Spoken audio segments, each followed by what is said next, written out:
नमस्कार। मैं doctor Alpana Pareek, associate professor government political science, government college Jaipur. बच्चों, आज आपका जो फर्स्ट पेपर है प्रमुख राज्य व्यवस्थाएं, उसमें से हम ब्रिटिश प्रधानमंत्री के बारे में पढ़ेंगे।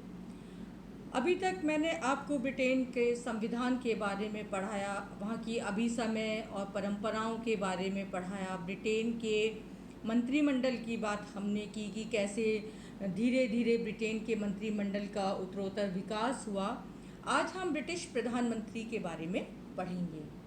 देखिए, ब्रिटिश प्रधानमंत्री के विषय में रैमजी मेयर ने लिखा है कि उसे इतने व्यापक अधिकार प्राप्त हैं कि उतने अधिकार संसार में किसी भी वैधानिक शासक को नहीं है, यहाँ तक कि अमेरिका के राष्ट्रपति को भी इतने अधिकार प्राप्त नहीं हैं।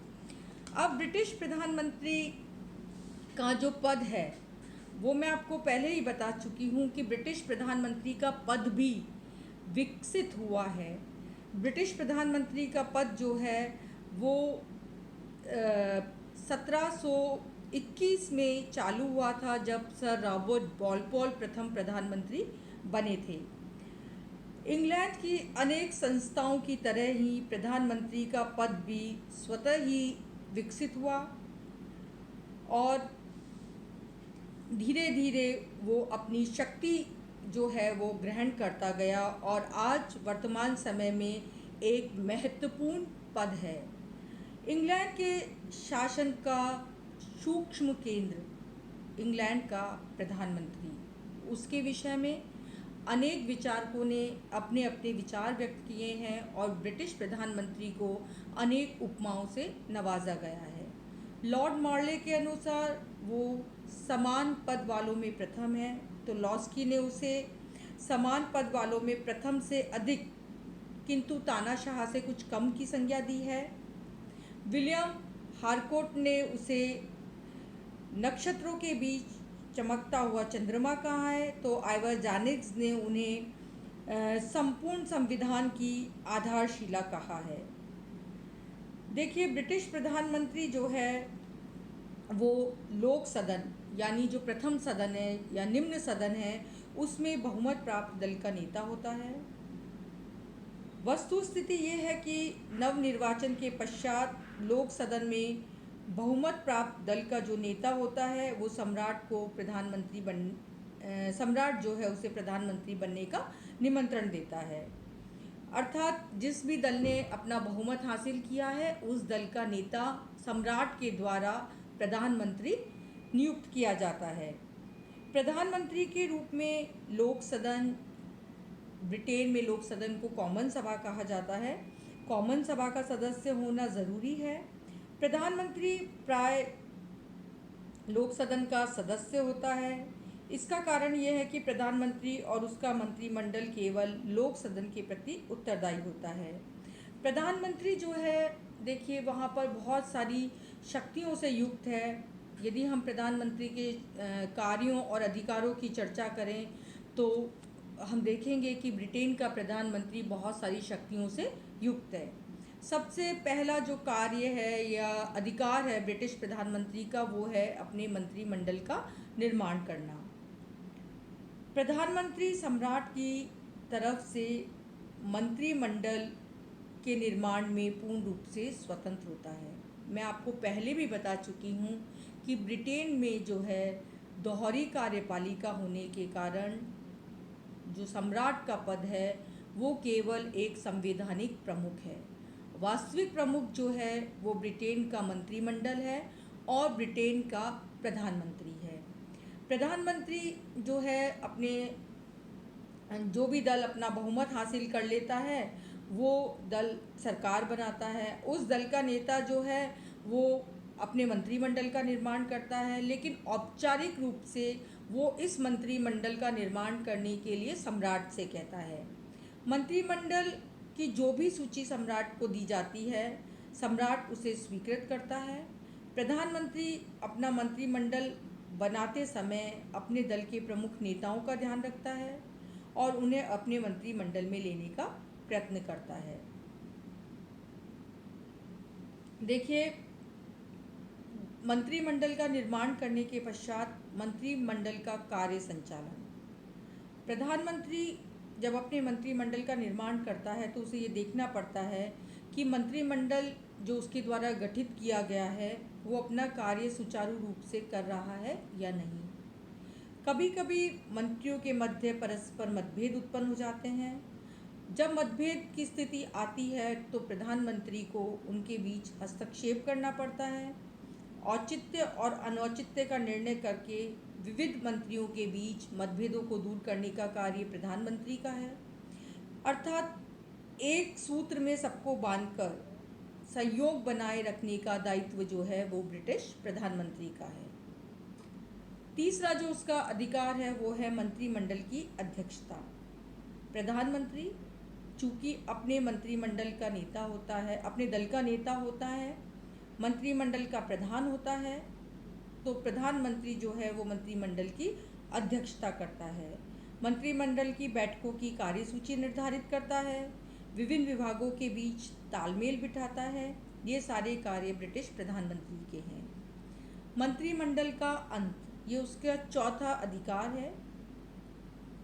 मंत्रियों के मंत्रित्व की समाप्ति तथा मंत्रिमंडल को भंग करने के विषय में भी ब्रिटिश प्रधानमंत्री की इच्छा बहुत महत्व रखती है। यदि प्रधानमंत्री और किसी अन्य मंत्रियों के बीच कोई मतभेद उत्पन्न होता है तो ऐसी दशा में प्रधानमंत्री उस मंत्री को मंत्रिमंडल से पद छोड़ने के लिए बाध्य कर सकता है। यदि प्रधानमंत्री स्वयं त्याग पत्र दे देता है तो इसका तात्पर्य होगा कि संपूर्ण मंत्रिमंडल ही भंग हो जाएगा, अर्थात प्रधानमंत्री के साथ ही उसका मंत्रिमंडल रहता है, अन्यथा प्रधानमंत्री के साथ ही उसका मंत्रिमंडल समाप्त हो जाता है। पांचवी जो अधिकार है वो है सम्राट को परामर्श देने का। प्रधानमंत्री मंत्रिमंडल यानी संसद और सम्राट के बीच एक कड़ी है। ये संसद और सम्राट को आपस में जोड़ती है। प्रधानमंत्री की हैसियत से संसद और मंत्रिमंडल के जितने भी निर्णय होते हैं उन निर्णयों से प्रधानमंत्री राजा को अवगत कराता है। देश में चलने वाली विभिन्न राजनीतिक गतिविधियों के संबंध में वो समय समय पर सम्राट को अवगत कराता है। वे सब कार्य जो राजा के द्वारा किए जाते हैं मुख्य रूप से प्रधानमंत्री ही उनके संबंध में राजा को परामर्श देता है, अर्थात राजा का परामर्शदाता शासन संचालन को करने में और राजा व मंत्रिमंडल के बीच की कड़ी प्रधानमंत्री है। छठा जो उसका अधिकार है वो है लोक सदन का नेतृत्व। लोक सदन यानी ब्रिटेन की कॉमन सभा। प्रधानमंत्री जो है वो लोक सदन का नेता होता है और लोक सदन का नेता होने के कारण और अपने दल में बहुमत के कारण प्रधानमंत्री अपने लोक सदन को अपने नियंत्रण में बनाए रखता है। प्रधानमंत्री को अपने मंत्रियों के साथ संसद में संपूर्ण व्यवस्थापन का कार्य संचालित करना पड़ता है। प्रशासन संबंधी सभी प्रश्नों के उत्तर देते हुए संसद का सीधा सामना करना पड़ता है। देश के प्रशासन और नीति के संबंध में संसद व संसद के बाहर प्रधानमंत्री ही घोषणाएं करता है। संसद का नेता होने के कारण उसे लोक सदन को भंग करके उसका पुनर्निर्वाचन कराने का अधिकार भी है। सातवां जो अधिकार है प्रधानमंत्री का वो है शासन का संचालन। वास्तविक रूप से शासन प्रमुख के सभी अधिकारों का प्रयोग प्रधानमंत्री और उसका मंत्रिमंडल करता है। ये बात मैं आपको अपने प्रथम जो उद्बोधन था या लेक्चर था मेरा उसमें मैं बता चुकी हूँ कि दोहरी कार्यपालिका होने के कारण ब्रिटेन में एक संवैधानिक प्रधान है और एक वास्तविक प्रधान है। संवैधानिक प्रधान जहाँ राजा या सम्राट को माना गया है ब्रिटेन में, वहीं वास्तविक प्रधान प्रधानमंत्री और उसका मंत्रिमंडल है। तो वास्तविक प्रधान होने के नाते शासन के सभी प्रमुख अधिकारों का प्रयोग जो है वो प्रधानमंत्री और उसका मंत्रिमंडल करता है। वही शासन का वास्तविक मुखिया है। सभी विभाग उसकी देखरेख में कार्य करते हैं। वह विविध मंत्रालयों के कार्यों में सामंजस्य बैठाता है। उनके कार्यों की सामान्यतः देखभाल भी प्रधानमंत्री के द्वारा ही की जाती है। अगला जो उसका अधिकार है वो है राष्ट्र का प्रतिनिधित्व। सभी अंतर्राष्ट्रीय उत्सवों, अंतर्राष्ट्रीय महत्व के सभी कार्यक्रमों में प्रधानमंत्री अपने पूरे देश के प्रतीक के रूप में कार्य करता है। वो संपूर्ण देश का प्रतिनिधित्व करता है। विदेश में जाते समय और दूसरे देशों से संधि करते समय सारा देश उसके साथ होता है, अर्थात वो अपने देश का प्रतिनिधि है, अपने देश का नेता है। उसके द्वारा किए गए निर्णय सभी को स्वीकार्य होते हैं, मान्य होते हैं। नवी जो विशेषता है वो है अपने दल का नेता। देखिए, प्रधानमंत्री अपने दल का नेता होता है, ये बात मैं आपको पहले भी बता चुकी हूँ। जनता दल के नाम पर सदस्यों तथा प्रधानमंत्री अर्थात दल के नेता के नाम पर दल को निर्वाचित करती है।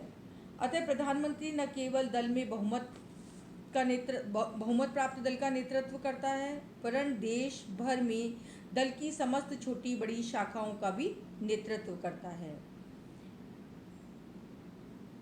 अगली जो अधिकार है प्रधानमंत्री का वो है नियुक्तियां।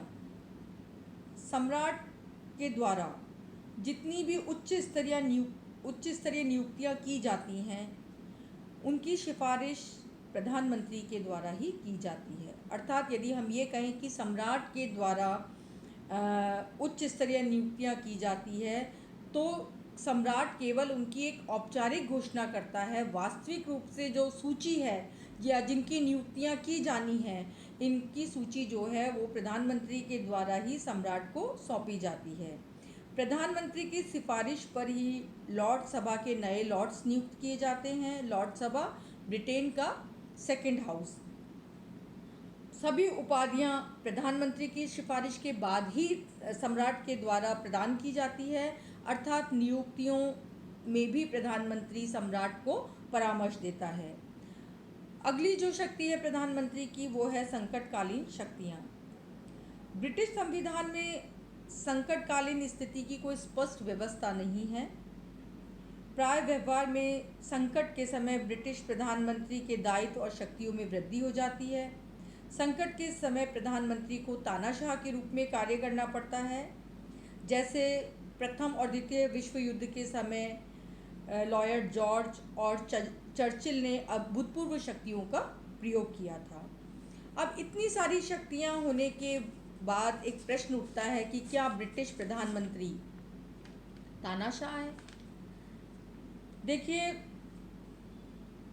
इतनी सारी शक्तियों से युक्त होने पर ये एक आशंका व्यक्त की जाती है कि ब्रिटिश प्रधानमंत्री जो है वो तानाशाह हो सकता है।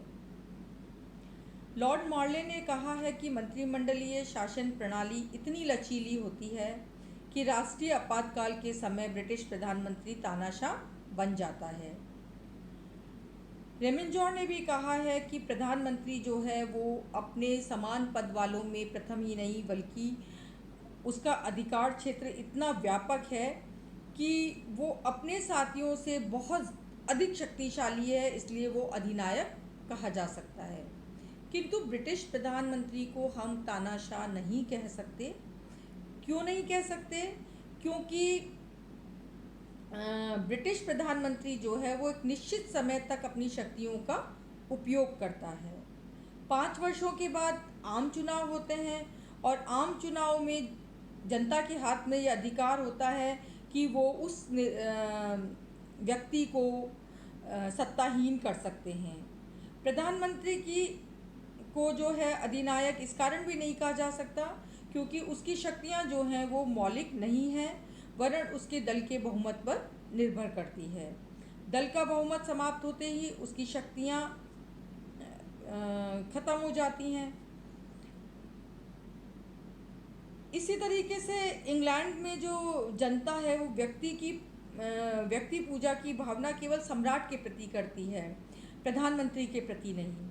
तब इस कारण भी प्रधानमंत्री जो है वो सर्वे सर्वा नहीं हो सकता, क्योंकि उसे सदैव अपने संविधान के नियमों और प्रथाओं का पालन करना पड़ता है। तो संविधान के अधीन रहते हुए जब वो कार्य करता है तो प्रधानमंत्री का तानाशाह होने की स्थिति पैदा नहीं होती।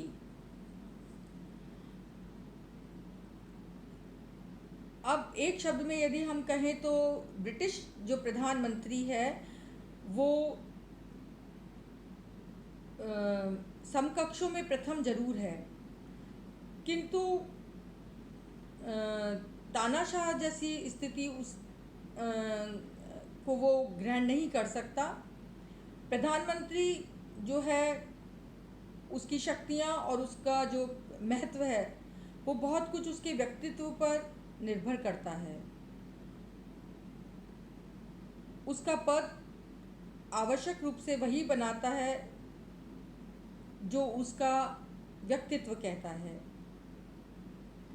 Robert Peel, Gladstone, Disraeli, Lloyd George और चर्चिल जैसे प्रधानमंत्री बहुत अधिक शक्तिशाली रहे। इसके विपरीत वॉल्डेन, एटले विल्सन जैसे प्रधानमंत्री बहुत दुर्बल थे।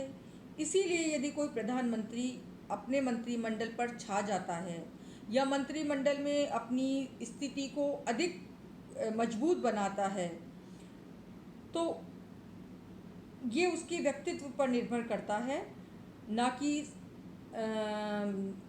इस बात पर कि वो व्यक्ति संविधान का उल्लंघन कर रहा है और तानाशाही अपना रहा है। तो कहने का तात्पर्य ये है कि ब्रिटेन का प्रधानमंत्री संसदीय परंपराओं और के अधीन रहकर न केवल संसदीय परंपराएं अपितु ब्रिटेन के जो अभिसमय और परंपराएं हैं उनके अधीन रहकर कार्य करता है। धन्यवाद। आज का लेक्चर यहीं समाप्त होता है।